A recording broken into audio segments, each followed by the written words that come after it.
Rashtrawadi Congress party OBC सेलचे जिल्हाध्यक्ष advocate Suresh Awhad यांनी शनिवारी 25 जुलै रोजी सहाय्यक पोलीस आयुक्त युनिट 1 म्हसरूळ पंचवटी यांना निवेदन देऊन मखमलाबाद रस्त्यावरील सुरू असलेल्या कामात झालेल्या कथित निष्काळजीपणाबाबत संबंधित यंत्रणा व कंत्राटदारावर कायदेशीर कारवाई करण्याची मागणी केली आहे।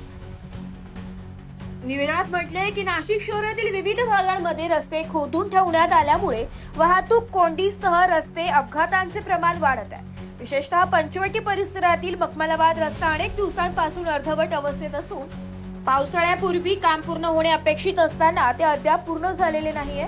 अनेक ठिकाणी रस्ता बंद असल्याने नागरिकांना मोठा गैरसोयीचा सामना करावा लागतोय।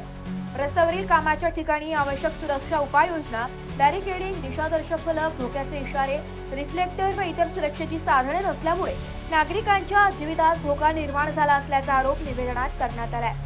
दिनांक 23 जुलै रोजी रात्री मखमलाबाद रस्त्यावर एका चारचाकी वाहनाचा खोदलेल्या खड्ड्यात अपघात झाल्याचा उल्लेखही निवेदनात करण्यात आला असून अशा घटनांमुळे नागरिकांचे जीवित व मालमत्तेला धोका निर्माण होत असल्याचं म्हटलं जात आहे। रस्त्याचे काम करताना सर्वोच्च न्यायालयाच्या मार्गदर्शक तत्वांचे पालन न करता निष्काळजीपणा झाल्याचा आरोप करत संबंधित जबाबदार यंत्रणा व कंत्राटदारांची चौकशी करून त्यांच्यावर कायदेशीर कारवाई करण्यात यावी अशी मागणी करण्यात आली आहे।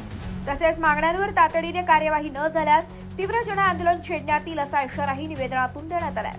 यावेळी तुकाराम पडकर, तुकाराम हांडोरे, मानसिंग ढोमसे, कैलास सोनवणे, बन्सीलाल भागवत आदी जण उपस्थित होते। ब्युरो रिपोर्ट, नाशिक लोकशाही न्यूज, नाशिक। आज आपण बघतो आहोत की नाशिक शहराची अवस्था कशी झालेली आहे। खरं तर एकीकडे विकासाच्या नावाने सगळं नाशिक शहर खोदून ठेवलेलं आहे आणि नाशिकचा भागाच त्यांनी करून ठेवलेला आहे। आज आपण जर बघितलं असेल तर नाशिक शहरामध्ये सुमारे 2 किलोमीटर जायचं असेल तरी दीड ते 2 तासची ट्रॅफिक लागते। याच्यामध्ये मोठ्या प्रमाणात टू व्हीलर्स असतील किंवा 4 व्हीलर्स असतील यांच्या अपघातांचे प्रमाण वाढलेले आहे। असाच प्रकार आपण बघितलं असेल तर परवा सायंकाळी 8 वाजेच्या सुमारास जो ड्रीम कॅस्टल ते मखमलाबाद हा जो रस्ता आहे मोठ्या प्रमाणात खोदून ठेवलेला आहे आणि दोन्ही बाजूची जी वाहतूक आहे ती पूर्ण व्यवस्था कोलमडलेली आहे। त्या भागात कुठल्याही प्रकारचे भराव टाकण्यात आलेला नाही। जे साईड पट्ट्या आहेत त्या साईड पट्ट्या अशाच ओपन करून ठेवलेल्या आहेत। परवा रात्री एक कार एक्सयूव्ही कार जात असताना तिचा अपघात झाला। ती त्या जवळजवळ 2-2.5 फूट खड्ड्यामध्ये कोलॅप्स झाली आणि पलटी झाली। सुदैवाने चांगलं की बाबा त्याच्यात कोणाची जीवितहानी झाली नाही। मात्र जर त्या बाजूला एखादी गाडी असती किंवा एखादं टू व्हीलर असतं जर त्याच्या खाली दाबलं गेला असतं तर मोठी दुर्दैवी घटना घडू शकत होती। अशी घटना सौभाग्याने घडली नाही। परंतु आज नाशिक महानगरपालिका आणि जे कंत्राटदार आहे यांना पोहोचण्यासाठीच केवळ हा निधी खर्च केला जातोय का अशी मनात शंका येते। कारण आता पाऊस सुरू झालेला आहे। पावसाच्या आधी हे काम करणं गरजेचं होतं।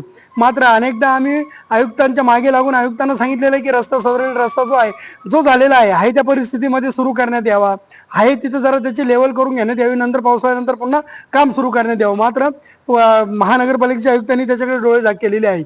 परंतु याच्यामध्ये जर बघितलं असेल तर निग्लिजन्स आणि जे मिसचिप आहे या गुन्ह्यानुसार हा खरं तर फौजदारी प्रकारचा गुन्हा होतो आणि त्या निमित्ताने आज आम्ही अशा पद्धतीचे गुन्हे जर ह्या आयुक्तांनी जर लवकर लक्ष घातलं नाही तर पुढील येणाऱ्या काळामध्ये कंत्राटदार असतील किंवा याचे अधिकारी असतील यांच्यावर अशा पद्धतीचे फौजदारी गुन्हे दाखल करण्यात यावे अशी मागणी आज आम्ही आमच्या राष्ट्रवादी काँग्रेस पक्ष तसेच आमच्या पदाधिकाऱ्यांच्या वतीने म्हसरूळ पोलीस स्टेशनचे PI साहेब यांच्याकडे करण्यात आलेली आहे।